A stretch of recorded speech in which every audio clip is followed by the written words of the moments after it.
आज के इस वीडियो में हम बात करेंगे क्लास 12th की पॉलिटिकल साइंस का चैप्टर हमारा second the end of bipolarity. बच्चे आज के इस वीडियो में हम देखेंगे दो टॉपिक। एक है गोर्बाचेव रिफॉर्म्स यानी कि मिखाइल गोर्बाचेव के द्वारा रिफॉर्म्स की जो पॉलिसी लाई गई थी इसको हम समझेंगे। और दूसरा जो हमारा टॉपिक होगा वो होगा CIS यानी CIS क्या है। ठीक है, एनसीईआरटी में ज़्यादा नहीं दिया हुआ है पर मैं आपको थोड़ा एक्स्ट्रा समझा दूंगा, आप ध्यान से देखिए।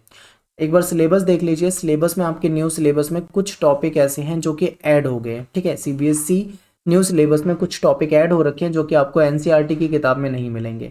तो आप एनसीईआरटी की किताब पढ़ रहे हैं तो आप एनसीईआरटी की किताब को भी पढ़ें, और जो मैं आपको न्यू टॉपिक पे वीडियो बना के दूंगा आप उस न्यू वीडियोस को भी देखें, ताकि आपके जो न्यू टॉपिक हैं जो आपको एनसीईआरटी में नहीं मिलेंगे वो आपको यहाँ से समझ में आ जाएंगे। तो देखिए वीडियो को स्टार्ट करते हैं, समझते हैं। मिखाइल गोर्बाचेव, इनका ना एक बहुत महत्वपूर्ण योगदान है डिसइंटीग्रेशन में। अब आप सोचोगे कि भाई इन्होंने ऐसा क्यों कर दिया, सोवियत यूनियन को तोड़ने में आखिर इनका क्यों रोल आता है। तो देखिए ये तो आए थे सुधार करने, लेकिन इनके सुधार उल्टे पड़ गए। कहीं ना कहीं इनके सुधारों को भी एक कारण माना जाता है सोवियत यूनियन के टूटने में। तो कारण पे हम नहीं जाएंगे इस वीडियो में, लेकिन गोर्बाचेव का क्या रोल है इसको जरूर देखेंगे। चलिए इसको समझते हैं। देखिए 1991 में क्या हुआ था, जो यूएसएसआर था ये टूट गया था। ठीक है, तो ये जब टूट गया था उस समय में जो यहाँ के लीडर थे मेन, वो कौन थे यहाँ पे हम देखें तो वो मिखाइल गोर्बाचेव थे, वो यहाँ के लीडर थे। ठीक है, तो सोवियत यूनियन के लास्ट लीडर के रूप में भी इन्हें देखा जाता है। और इन्होंने यहाँ पे इकोनॉमिक एंड पॉलिटिकल रिफॉर्म्स के लिए कुछ पॉलिसी लेकर आए थे, जिसको हम पेरेस्ट्रोइका और ग्लासनोस्त के नाम से जानते हैं। अब ये पेरेस्ट्रोइका और ग्लासनोस्त जो हैं ये आपको वर्ड थोड़े अजीब लगेंगे, क्योंकि ये रसियन लैंग्वेज के वर्ड मिलेंगे आपको, रसियन लैंग्वेज के। ठीक है, अगर इसको हम इंग्लिश में देखें तो रीस्ट्रक्चरिंग और ओपननेस कहा जाता है। यानी ये यहाँ पे जो बेकार व्यवस्था थी, देखिए क्या हो रहा था कि यूएसए और यूएसएसआर, आपने देखा है दोनों ये एक दूसरे को टक्कर देते थे बराबर की। लेकिन क्या हुआ कि कुछ समय के बाद आप देखोगे कि यूएसए जो था वो ज़्यादा डेवलप होने लगा था, हर मामले में ज़्यादा आगे जा रहा था, चाहे वो टेक्नोलॉजी का मामला हो या आर्म्स के हथियारों के मामले में देखें या फिर और भी किसी मामले में, तो यूएसए ज़्यादा आगे था और यूएसएसआर धीरे धीरे इसकी पॉलिसी की वजह से पिछड़ रहा था। ठीक है, क्योंकि यहाँ पे कुछ कमियां आ गई थी यूएसएसआर में। तो ये जो मिखाइल गोर्बाचेव थे इन्होंने सोचा कि हम उन कमियों को अगर दूर कर देंगे, यानी यहाँ पे कुछ रिफॉर्म्स की पॉलिसी लेकर आएंगे तो वो चीज़ें ठीक हो जाएंगी।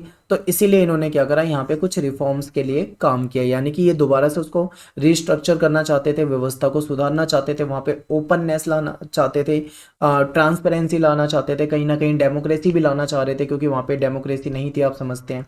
आगे देखिए क्या था कि आपको पता होगा कि जो यूएसएसआर था वो हमेशा यूएसए से मतलब बराबर की टक्कर देने का प्रयास करता था हथियारों के मामले में, इसीलिए इन दोनों के बीच में हथियारों की होड़ थी। तो इन्होंने सोचा मिखाइल गोर्बाचेव ने कि क्यों ना हम इस होड़ को ख़त्म कर लें। तो इन्होंने ये भी प्रयास करा। इन्होंने क्या करा, अफगानिस्तान में और जो ईस्ट यूरोप था यहाँ पे जो इनकी सेना थी उसको भी वापस बुला लिया। और जो मिखाइल गोर्बाचेव हैं इन पे ये भी आरोप लगाया जाता है कि कहीं ना कहीं ये इनके जो रिफॉर्म्स थे वो एक कारण बने। ठीक है, इनका जो रिफॉर्म्स था वो एक कारण बना। किस चीज़ का कारण बना, सोवियत यूनियन के टूटने का। तो देखिए आगे समझते हैं इसे।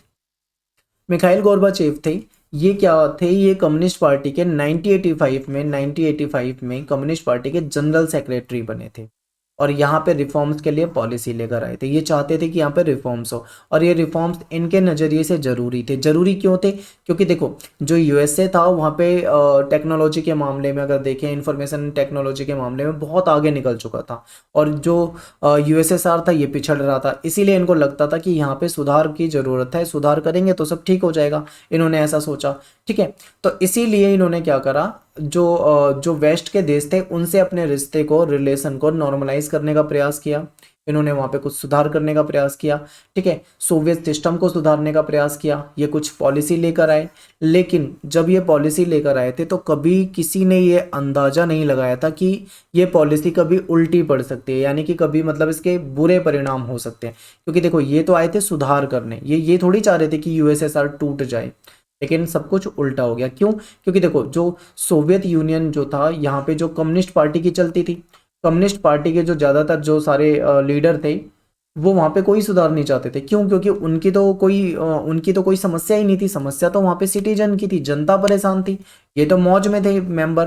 तो ये नहीं चाहते थे। लेकिन जो मिखाइल गोर्बाचेव आए, जब ये यहाँ के जनरल सेक्रेटरी बने, तो इन्होंने सोचा कि कुछ सुधार कर दिए जाए, जिससे इनकी पार्टी के लोग ही खुश नहीं थे। ठीक है, तो ये समस्या इनके बीच में चल रही थी। ऐसे में क्या हुआ, धीरे धीरे यूरोप के जो देश थे, ईस्ट यूरोप के देश जो थे, ये कम्युनिस्ट जो गवर्नमेंट थी उसको, उसका विरोध करने लगे थे, क्योंकि सिस्टम बहुत ज़्यादा बिगड़ रहा था। बेरोजगारी फैल रही थी, भ्रष्टाचार बहुत ज़्यादा था, लोगों को मतलब करप्शन के कारण लोग बहुत ज़्यादा यहाँ पे परेशान हो रहे थे, लोगों की सुनी नहीं जाती थी। ठीक है, यहाँ की जो इंस्टीट्यूशन थे वो कहीं ना कहीं बेकार हो रहे थे, लोगों के प्रति जवाबदेह नहीं थे। तो बहुत मतलब समस्याएं आ रही थी। और ये समस्या 1989 में दिखनी शुरू हो गई थी। 1990 की बात करें, और 1991 में तो जाके सोवियत यूनियन टूट ही गया था, ख़त्म ही हो गया था। लेकिन 1989 में जब बर्लिन की जो वॉल थी उसको गिराया गया, उसको तोड़ा गया, तभी से ये समस्या होने शुरू हो गई थी। ठीक है, बहुत सारे देश जो थे इनमें, जैसे यूएसएसआर जो है, इसमें 15 रिपब्लिक्स को मिला के बनाया हुआ था, तो ये विरोध करने लगे थे कई सारे इस सिस्टम के खिलाफ। तो गोर्बाचेव जो थे उन्होंने इस समस्या को समझा, और समझते हुए ही यहाँ पे इन्होंने इकोनॉमिक और पॉलिटिकल रिफॉर्म्स का प्रयास किया। लेकिन इनका क्या था भाई, इन्हीं के लीडर ने इनका विरोध करना शुरू कर दिया। ऐसे में क्या हुआ, 1991 में एक तख्ता पलट हो गया। तख्ता पलट क्या हुआ था, कम्युनिस्ट पार्टी के ही हार्ड लाइनर जो लीडर थे, उन्होंने विरोध करा और तख्ता पलट किया। तख्ता पलट में सबसे बड़ा नाम जो है वो बोरिस येल्त्सिन का आता है, क्योंकि बोरिस येल्त्सिन जो थे ये बहुत विरोध करते थे और नेशनल हीरो बन चुके थे उस समय में। ठीक है, ये आपको याद रखना है। लोग जो थे, क्या हुआ कि कुछ जो ये 15 रिपब्लिक जो जिनको मिला के बना था, ये विरोध कर रहे थे। कुछ तो बिल्कुल ये कह रहे थे कि भाई हम इस सिस्टम में ही नहीं रहेंगे, और कुछ अलग भी हो चुके थे, आज़ाद भी हो चुके थे। तो ऐसे में कोई भी नहीं चाहता था कि भाई ये सोवियत यूनियन का ये जो कम्युनिस्ट पार्टी वाला सिस्टम है ये सही से चले, क्योंकि भाई इनको पसंद ही नहीं थी वो चीज़ें। तो इसलिए ये सब परेशान थे इनसे। आगे क्या हुआ इसे समझिए, यहाँ से आपका एक क्वेश्चन बनता है जो आपके पेपर में पूछा जाता है। अभी तक तो आपको एक स्टोरी की तरह समझना था। देखिए क्या हुआ, द रशियन रिपब्लिक, ठीक है, where Yeltsin won a popular election.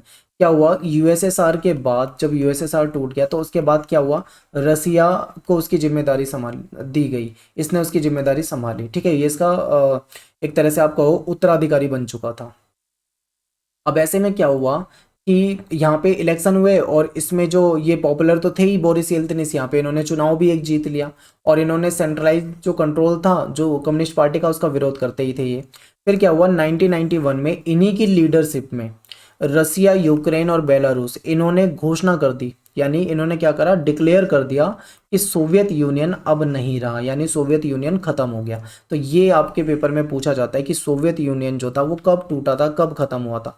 तो आपका आंसर होगा 1991 में। उस समय में किसकी लीडरशिप में ये हुआ था, तो बोरिस येल्त्सिन की लीडरशिप में हुआ था। ठीक है, कौन कौन किसने घोषणा करी थी, तो आप बोलोगे रसिया, यूक्रेन और बेलारूस ने करी थी। तो ये तीनों पॉइंट आपको यहाँ पे याद रखने हैं, बहुत इंपॉर्टेंट है।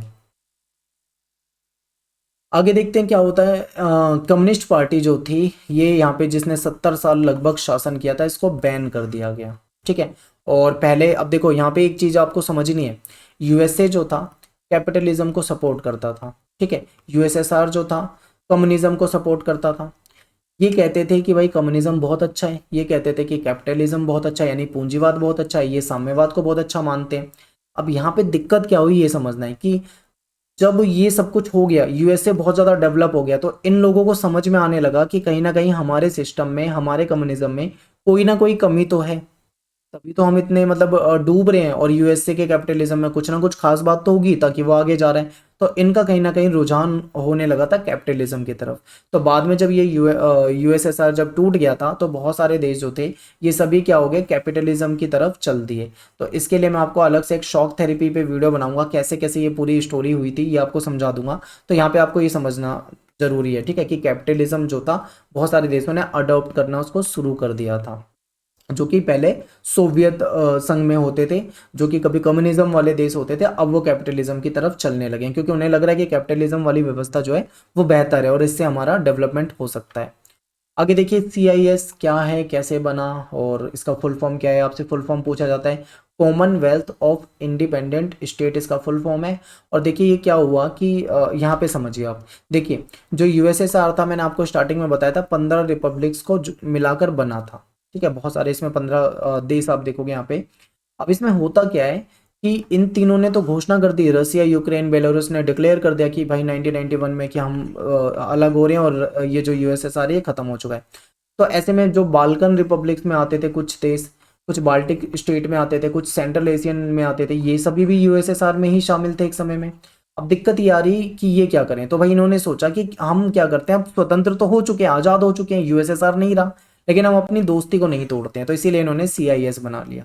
ठीक है, सीआईएस देखिए, इसके लिए सीआईएस जो था इसमें क्या था कि ये जो देश थे इन्होंने कुछ आपस में, इसका उद्देश्य क्या था आपके दिमाग में ये आएगा, तो इन्होंने अपनी आपस में दोस्ती बनाए रखने के लिए, ठीक है, कई सारी ट्रीटी वगैरह करने के लिए, और एक दूसरे के साथ रहे थे, कभी यूएसएसआर में एक साथ होते थे, तो ये साथ नहीं छोड़ना चाहते थे, तो इसलिए ये सीआईएस बना था। ठीक है, लेकिन अब ये आज़ाद थे, अब यूएसएसआर जैसा कोई दबाव नहीं था इनके पास, इनके ऊपर कि तुम्हें क्या करना है क्या नहीं करना है, ऐसा कुछ नहीं था। अब ये बिल्कुल, आप ये सोचो कि ये आज़ाद हैं, अगर कोई चाहे यूरोपियन यूनियन में जाना चाहे तो वो वहाँ जा सकता है, कोई नाटो में शामिल होना चाहता है तो वो वहाँ हो सकता है, जो जहाँ जाना चाहे भाई वहाँ जा सकता है, किसी पे कोई दबाव नहीं है। ठीक है, स्वतंत्र हो चुके हैं, और सीआईएस यही, इसीलिए इसको कहा जाता है स्वतंत्र देशों का राष्ट्रकुल, इनका संगठन जो बनाया हुआ था। ठीक है, और यहाँ पे एक हैरान करने वाली बात और है, देखो जो यूएसएसआर जो था बहुत ज़्यादा खर्च करता था, पैसे खर्च करता था, हेल्प करता था इन सेंट्रल एशियन कंट्री पे, जैसे Kazakhstan, Tajikistan, Turkmenistan, Uzbekistan, Kyrgyzstan, ये देश थे। अब इन्होंने क्या करा, ये चाहते थे कि भाई टूटने के बाद भी यूएसएसआर में कहीं ना कहीं रहना चाहते थे, बस ये बातें हैं। आगे देखिए क्या हुआ। अब देखिए सीआईएस जो मैं आपको टॉपिक मैंने बता तो दिया, एनसीईआरटी में इतना दिया हुआ नहीं है, लेकिन एनसीईआरटी में आपको ये मैप वगैरह दे रखा है, थोड़ा मैप पढ़ लेना। हालांकि कोई क्वेश्चन आपके सीआईएस से इतना ज़्यादा आते नहीं है, आपके जो क्वेश्चन आएंगे वो मिखाइल गोर्बाचेव से जरूर पूछा जा सकता है, वो बहुत इंपॉर्टेंट था। तो आज की ये वीडियो जो है हमारी इतनी रहेगी। ठीक है, इसमें एक टॉपिक और बचा है, इसको बता देता हूँ। देखिए, जब यूएसएसआर जो था ये खत्म हो चुका है, तो अब इसका जो सक्सेसर बना वो कौन बना, वो बना रसिया।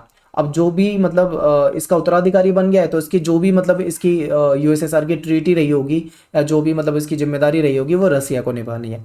और यूएसएसआर की जो यूएनएससी यानी कि यूनाइटेड स्टेट और